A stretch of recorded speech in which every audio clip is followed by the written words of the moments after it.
dash tower here, trying to get it prepped for paint. I've started some sandblasting. This thing is too big for my cabinet. It technically fits inside, but you cannot maneuver at all.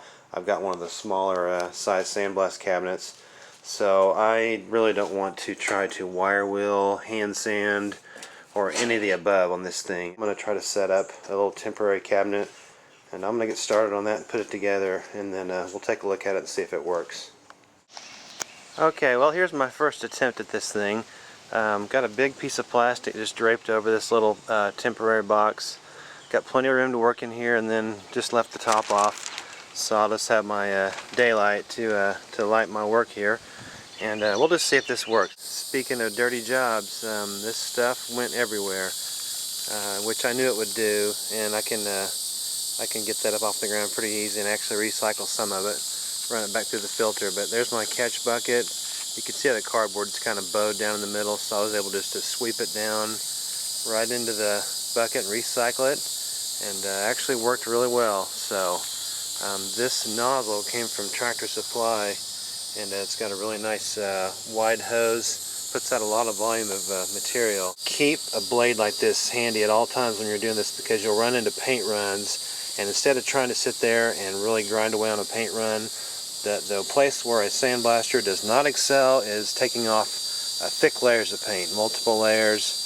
They don't do well then. They do great at shallow, thin layers, worn out layers of paint, mixed with rust, things like that. If you run into a place that has a run, just sandblast around the run, and then what that will do is that will allow the run to kind of be raised at that point, because you've gone around it. Then you just take your blade and it will really easily knock off.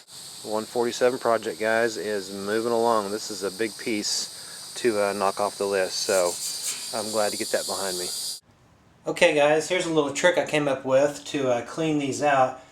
Before you take away your fluid here, you can use a little sprayer like this and just simply drop the end in the fluid, and then you can spray, just kind of recycle it for a moment back up into the rear end, and it'll shoot back up into the far reaches up in there where you really can't reach. It is impossible to get in there with your hand. You can get rags in there and kind of work around in there and pull out a lot of it, but since most of the junk is settled to the bottom at this point, you can use the kind of the quote cleaner fluid up on top, and just set this thing to a stream like this. And you may not be able to see this very well on camera, but it is actually going up in there and pushing out even more of this stuff. So just clean out as much as you can, and like I showed you earlier, you can take your spray bottle and take the end off and spray up inside here, and that really helps. I see a few areas here I might like to shoot again with that if I can't reach them well enough. And also keep in mind that once you put your new filter on and put the new fluid in, you're obviously going to knock some deposits loose that you can't see right now. But it should all clean up, settle to the bottom, or go in the filter. So just get it as good as you can, and let the filter sort out the rest. Alright, here's a look at the filter that someone has put on here for us. This is a Fram oil filter. That is the wrong thing to use, guys. Okay, I kept sliding the wrench down as far as I could get it, as close as I could get it to the hydro pump here, to the base of this thing, and I think we finally got this thing to start turning. But boy, it really wanted to crush in half. There she goes. Yep, I bet that hasn't been off in a long time.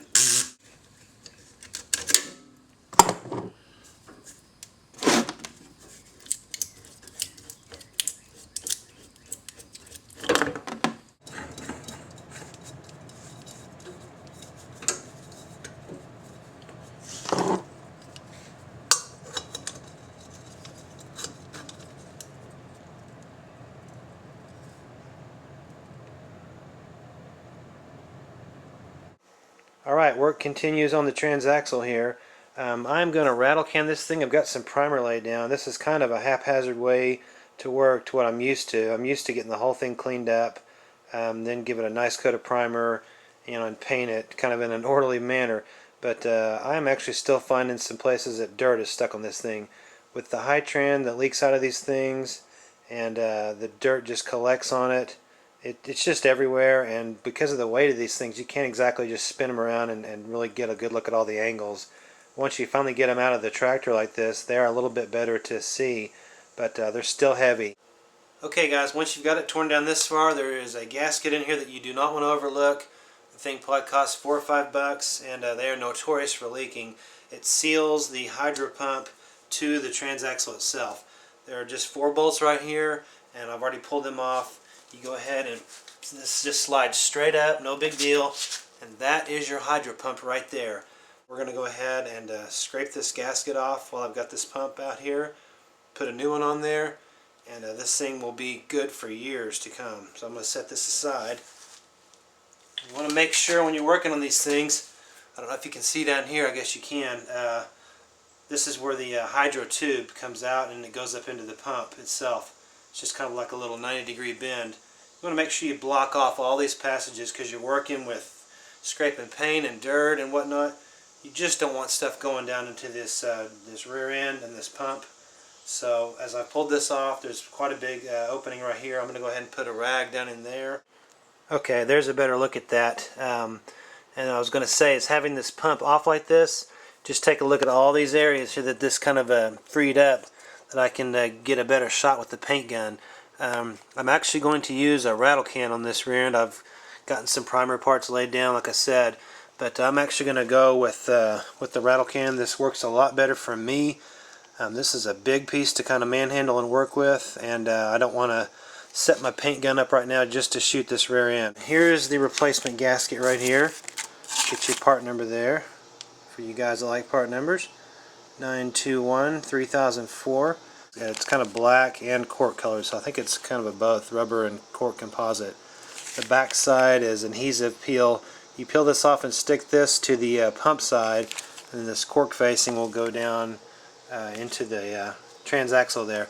I am also going to go ahead and coat this side with some of that really thin Permatex sealer. Nothing thick, guys. Do not put silicone on your gaskets and then slap it in there. You will. It'll squeeze a bunch of extra around the side, and that will go off into your pump and it'll cause you a lot of trouble. The stuff that I use is barely, it's just like a really kind of a thick glue, and I'll barely put a thin coating on there, and it'll work just fine. Alright, we finally have got the full primer coat on this rear end. Got the axle housings put back on and torqued down, and making some good headway here. So as I was going through the service manual to get the torque specs on the cap bolts here, I noticed that it suggested using Permatex or a non-hardening type sealant on some of the threads. Didn't really specify how much, so I just put a band right around the middle. But that is to keep the hydro fluid from seeping out through the threads and then just creating leaks. So you know, Permatex is this nice gooey brown stuff here.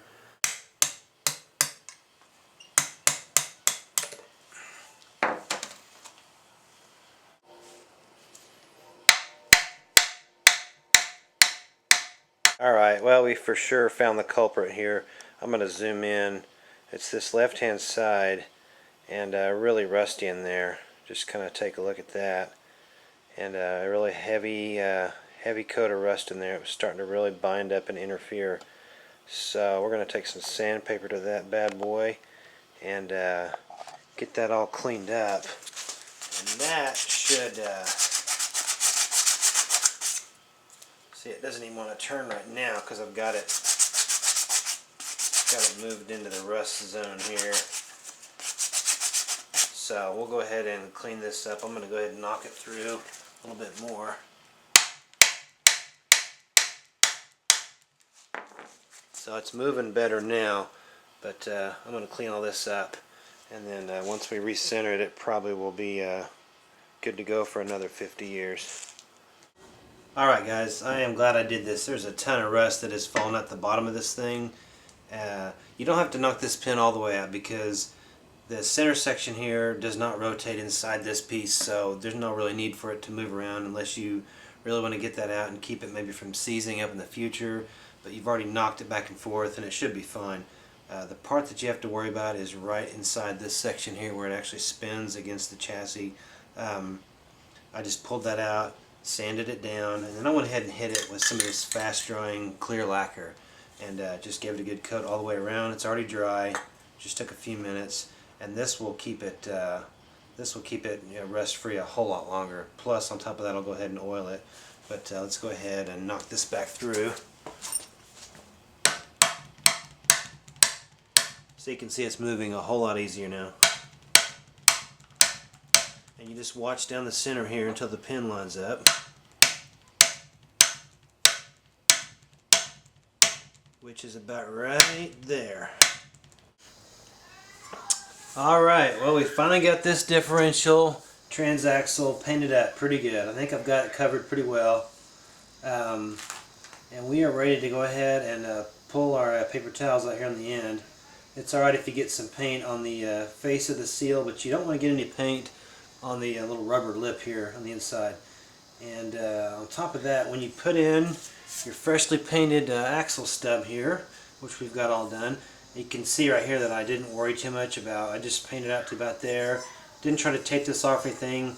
This is a disc brake, and the brake pads will burn this off right down to where it should be. So not going to worry too much about that. You also can see that I taped this off and papered it off. Give it a nice protection. You don't want to get a bunch of overspray in this because this does go inside the transaxle, and this is what you want it to look like. Nice and shiny, silver only. And before you put this in, see if we can get the rest of this off here. Before you put your axle stub back in, you want to go ahead and use some light grease on this lip here, and then go ahead and lubricate this down. And then as you're placing this inside the rear end, go ahead and give it a little bit of a spin as you go in. If you just like crunch it in there, you're likely to damage this seal. It'll catch, and it'll just kind of fold this rubber in, and you can mess this up. So kind of take it easy on this step, and then we'll just go ahead and, like I said, as you're placing this shaft, just kind of take it easy. You want to catch a part of the lip of this seal, and then just kind of rotate it.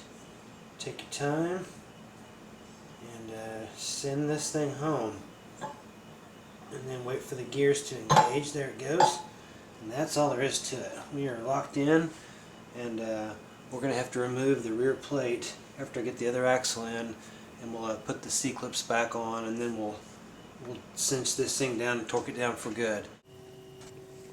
Okay guys, got the back plate pulled off again, and both axles are in place. You can tell there as I run these things around. The last thing to do to seal this thing up is to go ahead and put our clips in, and it's pretty easy to do. Just make sure they're nice and clean, and we will go ahead and just slide these in there. A lot easier going in, and that's all there is to it. Here, a nice little ping there, and you know you've got it set in place. Go ahead and check it for sure, but do that by spinning it around. If it just spins around on the axle, there we go. Alright, that one's in. And there goes the second one. Another nice sounding ping. And we'll go ahead and just make sure. Alright, second one's in place, and we are done, guys. Best thing to do is to have one last look. Get you a good light inside there, even if it's the middle of the daytime. You really want to get in there and check it out. Come on baby, light my fire. Yeah, come on baby, light my fire. Let's try to set the night on fire.